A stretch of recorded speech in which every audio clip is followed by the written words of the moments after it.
Chapter 780. A round formation about a few meters wide lit up on the ground all of a sudden. Countless runes floated up from the formation, and lines stretched out to form terrifying images. Then, a pale white flame ignited in the center. The flame brought about a terrifying aura. The flame serpent stared at the flame and felt like its soul was being lit ablaze. It turned around in shock, curling in on itself behind the dragon's altar as it trembled, not daring to show its head. At the same time, Angie's soul sensed a terrifying aura as well.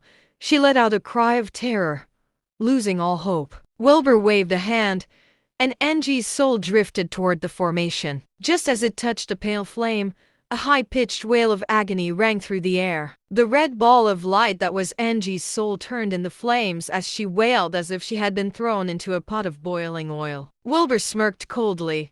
"Have fun. I guess it was worth the spiritual energy to summon the earthly flame. Please let me go, please. I'm begging you. I'll do anything, please. Please. Please. Please." Angie's soul begged wildly, crying out in agony over and over again. Yet Wilbur merely sneered.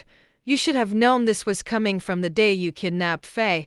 A little too late for you to be begging, don't you think?" Angie's soul continued to howl and wail. Under the scorching earthly flame, her voice grew weaker and weaker. Translucent images of Angie began to appear above the formation. Her life seemed to be put on display, showing everything she had experienced. An unfortunate childhood filled with shame, morphing into resentment as an adult. Angie knelt before a towering statue, praying day and night. Upon receiving her immense power, she killed her own husband and parents, wiping her family out. She only had love for her son, spoiling him rotten and giving him anything he wanted. All of Angie's secrets were exposed to Wilbur. He stared on coldly. Just then, a thick, jet-black ball of light the size of a fingernail drifted out of Angie's soul. It zoomed around the formation wildly the second it appeared, as if it was trying to escape. Just then, a pale white wall of flames arose around the formation,